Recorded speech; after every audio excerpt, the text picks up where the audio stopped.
So I'm going to talk about the assessment of volume status perioperatively, and also running into the critical care environment afterwards. I've got no conflict of interest, but I just want to thank a colleague from Switzerland for his thoughts and ideas on the topic. I'm going to discuss why volume status is so important. We'll review some echo parameters of volume status, static parameters, dynamic parameters, and then for completion look at some non-echo surrogates of preload. So fluid loading is the most frequent therapeutic intervention in anesthetized and critically ill patients. If a patient is hypotensive, you've basically got three options on the whole. You either give them fluid, you give them vasoconstrictors, or in a small proportion of patients, you give them inotropes. That's of course after you've sorted out the airway and breathing as you should. We know that goal-directed fluid therapy, that is where you give fluid boluses according to preset endpoints, improve outcomes in patients with septic shock. But there's a substantial proportion of ICU patients that are non-responders, and we know that too much fluid is bad for you, both intraoperatively and in the critical care environment. So it stands to reason that fluid treatment should be targeted to those who's going to benefit from it most. There's chat in the critical care literature about this business about effective circulating blood volume, and that's the blood volume above the unstressed volume. And just like in these anesthetized or these anesthetic bags, it's the on the picture on the right, it's the blood that is under a little bit of pressure beyond where your vascular starts to get stretched. And it is this effective circulating blood volume together with your vascular resistance or your vascular compliance that determines your mean systemic venous pressure, which in turn is the driving force for venous return and preload. Now, this systemic venous pressure is completely independent of mean arterial pressure, which of course gets dissipated against your high resistance arterioles.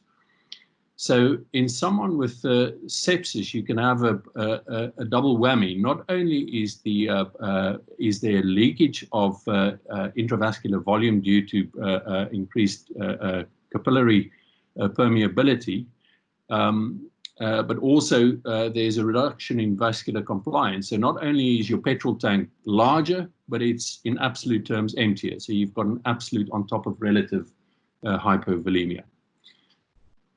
So hopefully this talk is going to help us establish to determine where our patient sits on this Frank-Starling mechanism, which describes the relationship between preload and stroke volume.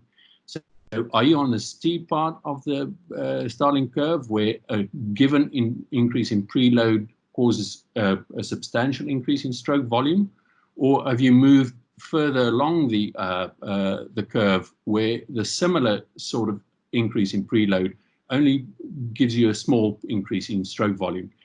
So arbitrarily, they've defined fluid responders as people who, with a fluid bolus of 500 mils, increase their stroke volume by about 10% or more. So hypovolemia is a situation where there's obviously an excessive blood volume, you've got high systemic venous pressures, and the end result is always edema. Now, it's just a question of how long it takes. If you've overloaded someone acutely, then you've had the misfortune, or certainly I've had on a few occasions, you get pulmonary edema on the table. That's a frightening thing to deal with, but more commonly, it is more gradual process, and people end up with peripheral edema on the ward or on intensive care unit. The causes are complex, and it's a combination of renal, congestive cardiac failure, liver failure, but there's often an element of overzealous fluid administration. And we know that this is bad for you, both in terms of length of stay, but in 30-day mortality. Hypovolemia is bad news. And we often have to intervene with diuretics or ultrafiltration. So how do we assess volume status? Well, we've got the invasive pressure measures on the left and the echo measures on the right. Now, for us, CVP, as cardiac anaesthetists, as anesthetists, CVP is our bread and butter. It's the equivalent of a petrol gauge. It tells you whether your tank is full or empty. It is a little bit more difficult to interpret a CVP in the presence of right heart failure or severe tricuspid regurgitation, but it's still useful in that scenario. A high PEEP or high intrathoracic pressures affect CVP, not in a very linear way, but certainly it does push it up, as does lung disease. I think it is very important that when you measure CVP, the transducer is at the right level and at the level of the right atrium, more or less at the level of the shoulder tip. You can see this is the same patient with on the left side the transducer is too low and it reads a CVP of 15. So you'd be very cautious to give that patient more volume. But if you actually put the transducer on the correct height, you see that their true CVP is only 7 millimeters of mercury, and certainly scope for more volume filling if the clinical situation determines it or requires it. And I think it's also very important to note changes in the patient positioning, i.e.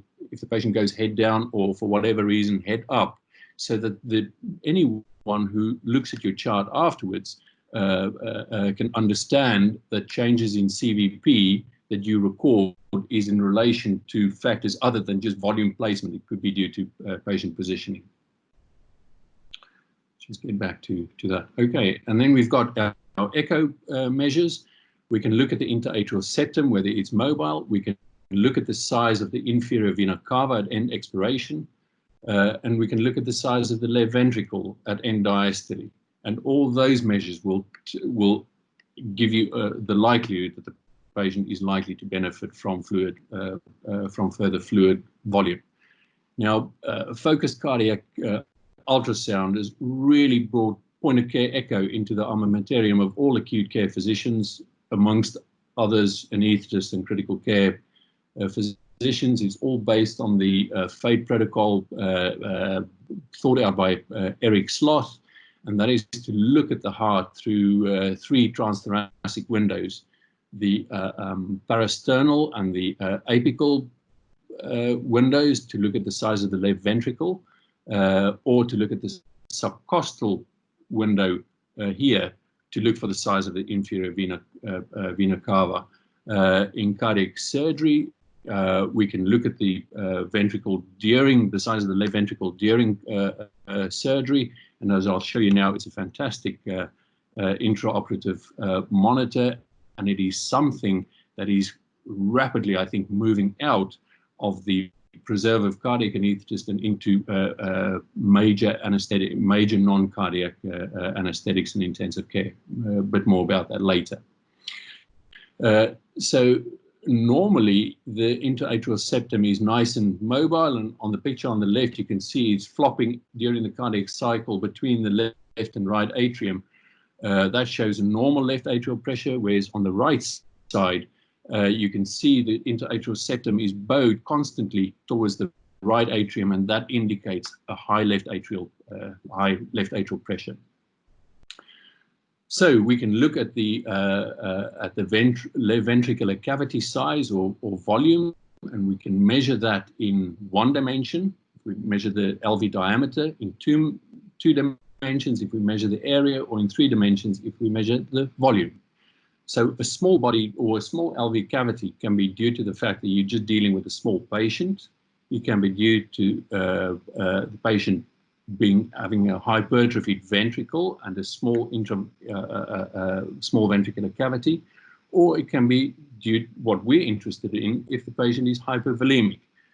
So most of the work from Focus recommends that you measure the left ventricular volume in 2 dimensions, and that leaves you with an area an area. The normal range is 13 to 21 square centimeters, or you can index it to the body size of the or the body surface area of the patient.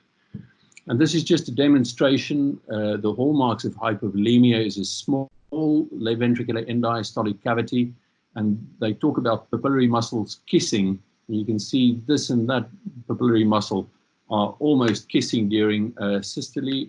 We've got an end diastolic area of 12 centimeters, which is on the lower limit of normal.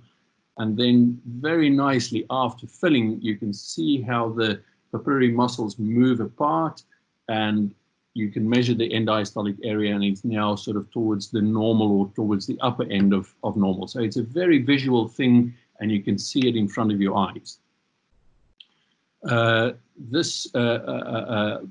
A researcher has demonstrated close relationship between blood loss and cavity size, and they've subjected patients to acute blood loss just before they put them on bypass, and a 15% drop in blood volume equated to about a 25% drop in left ventricular end diastolic area, and that went for people with normal ventricles and people with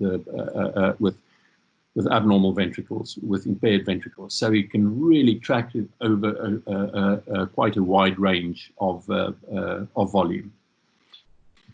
So here is the conundrum for us. Is this a full normal heart or an empty large heart? You can see the end diastolic area here is 21 centimeters, so it really suggests that it's relatively well filled already. But if we look at the before pictures, you can see that what is normal for this patient is an end diastolic area of 32 centimeters. So this isn't a full normal heart, this is an empty large heart. So the picture on the right, or the before picture, tells you how big the tank is, and the one on the left tells you how full the tank is.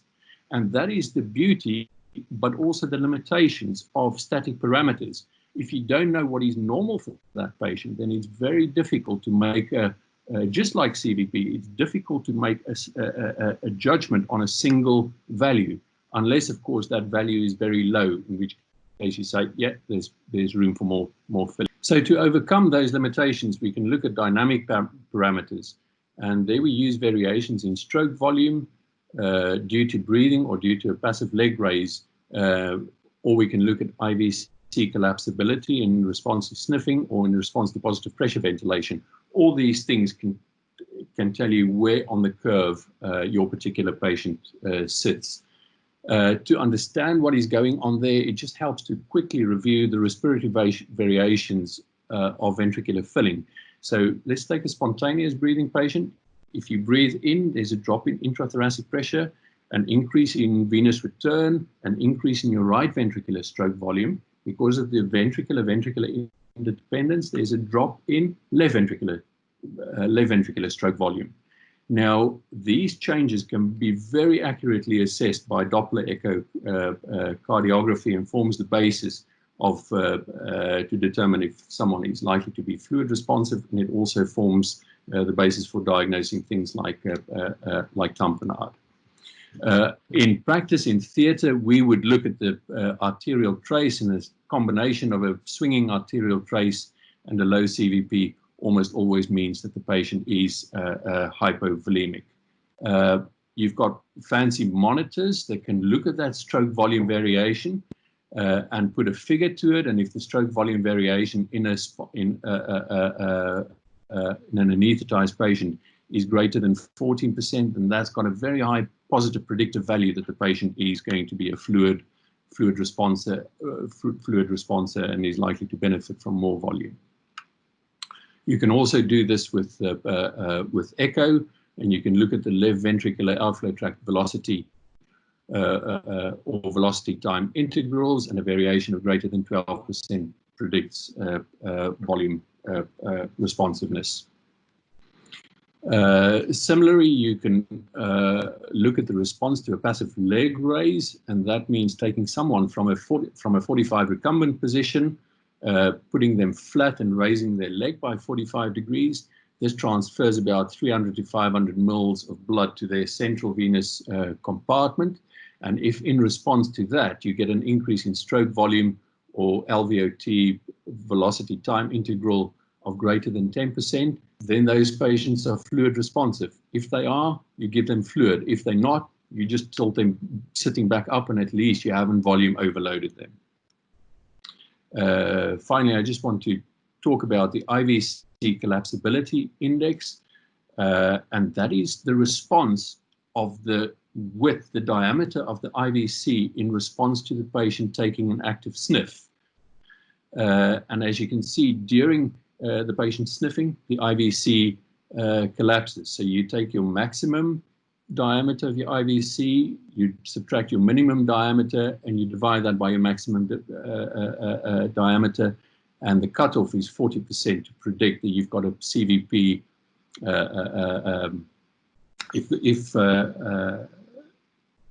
If your collapsibility index is less than 40%, then it's likely that your CVP is over 10.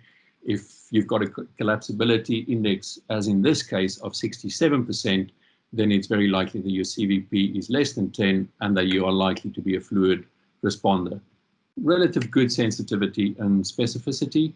There's a few pitfalls here. Some patients, if you ask them to sniff, there's quite a lot of excursion due to their diaphragmatic movement, so it's a little bit operator dependable.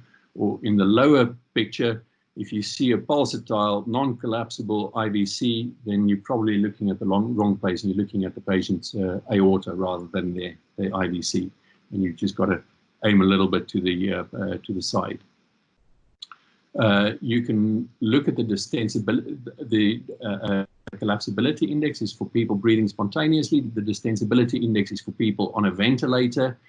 And the distensibility index here, the cutoff is now not 40%, but the cutoff is 18%, because the effect of positive pressure is far less on the diameter of the IVC than spontaneous sniffing would be.